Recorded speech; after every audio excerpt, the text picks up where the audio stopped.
I just resetted the battery. I'll turn it on. Turn it on.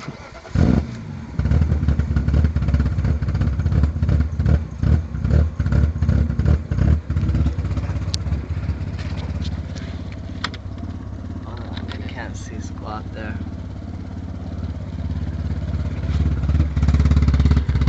But anyway, it sounds different, and then after 5 seconds it goes back to sounding the same.